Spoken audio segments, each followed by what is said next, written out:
Hey everyone, welcome back to another video. I've been in the mood for a good Metroidvania, and boy has 2021 delivered in the form of Axiom Verge 2. A sequel to the game, you guessed it, Axiom Verge. Now I've only played a minute or two of the first one, but I dropped it for personal reasons. Basically, I got it for free on the Epic Game Store, but I wanted to wait for a sale on Switch because I just love playing games on Switch more, especially indie games. And then one day, that fateful announcement happened. Yeah, on second thought, I'm just gonna wait for that one, thank you. Axiom Verge 2 was developed by Happ, with him also composing the music. I think he's the sole developer on this project, which would be insane. How do people keep doing this?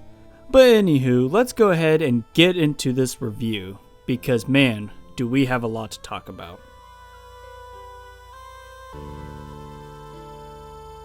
You play as Indra, a foul-mouthed billionaire who finds herself in Antarctica and discovers a portal to an alternate Earth. She of course gets trapped in this freaky dimension with these mysterious beings called arms. With the arms' help, she manages to progress through this familiar yet foreign world. The story overall is kind of complicated, with all these different arms and new developments that come up throughout the game. It can get a little confusing, but the main goal still remains for our protag Indra. Get the heck out of this place. As long as you keep that in the back of your mind, then you're all good. There are some interesting twists in the story that I won't spoil. But overall, I would say it's an interesting setting to have this game, but the story was just too convoluted for me to get me that invested. The art style is really good. It's not my favorite pixel art style, but man, these colors can pop. The animations are smooth, and you can really sense the impact when you conk robot heads with your axe. I think the most striking aspect of Axiom Verge 2 are the backgrounds. Some of them are animated themselves, which is so mesmerizing, honestly. And some of them are just very pleasing to the eyes. Overall, the art style is great, and the other dimension that you go into as a drone is very distinct and adds a twist to the game that I quite like, especially in its art style. Axiom Verge 2 is a Metroidvania just like the one before, meaning you start out with the most basic skills, with a little sliver on your map. Eventually you'll get more upgrades and explore more of the world. Areas will be locked until you get a certain item or skill that allows you to progress. Axiom Verge 2 is just that, and I really enjoy the Metroidvania formula. The cool thing about Axiom Verge 2 is that there's technically two maps to explore. One is the normal world, and the other is this weird dimension that cuts the pixel count in half. I like how the two worlds intertwine through gameplay, allowing you to enter areas that you couldn't before. The combat, on the other hand, is nothing to write home about. You have your standard melee weapon with a light and strong attack. You also get a boomerang that can be used for long range. It's kind of basic, but it gets the job done. Hacking seems to be a huge skill at first, but I just stuck with the old whack and smack routine. You can hack enemies, but I didn't do it much because most of the time you don't have to. I used hacking for opening doors or moving platforms. That's about it. I only used hacking in a few instances, and that's really just to see what it would do. I will say that it did help me in the beginning sections because this game at first can be really hard, but it's until you get those upgrades that it can be a little easier. There is a cool skill that allows you to turn into a drone.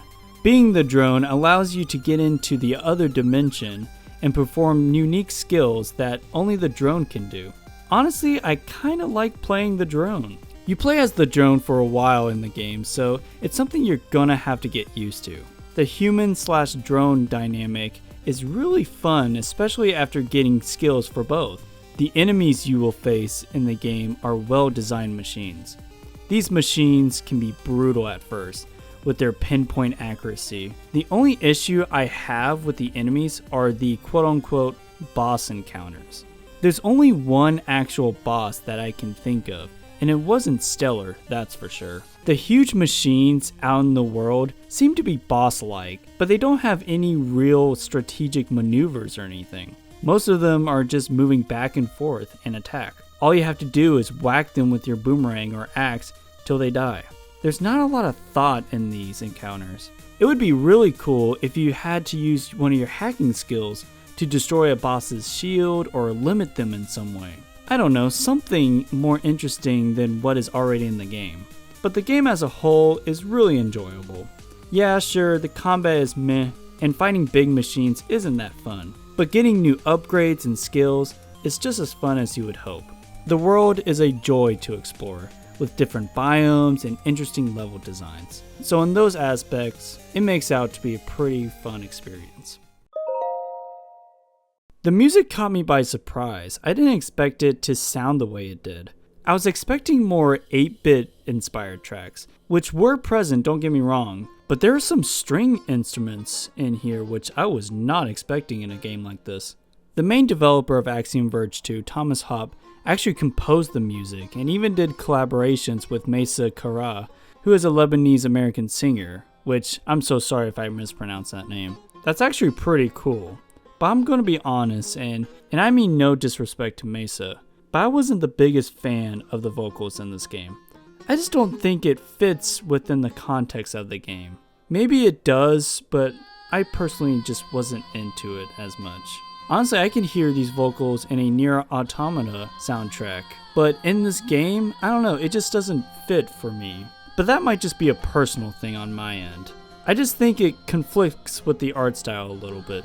Although I do kinda like the songs Monsoon and Procession of the Anunna, which do have her vocals. Honestly, it's probably just a me thing, but regardless, both Thomas and Mayssa are very talented. It's just not a standout soundtrack to me personally, other than a handful of songs, but other than that, it's pretty good. Axiom Verge 2 is a good time with a ton of love poured into every pixel. Thomas Happ, the developer, did a great job, and I'm so excited to see more of his work in the future. Overall, I'm going to give Axiom Verge 2 a solid 7 out of 10. I love the art style and the Metroidvania stuff, but the combat and story elements kinda drag it down in my opinion. But let me know down in the comments below what you think about this game. Have you played the first Axiom Verge, and did you enjoy it?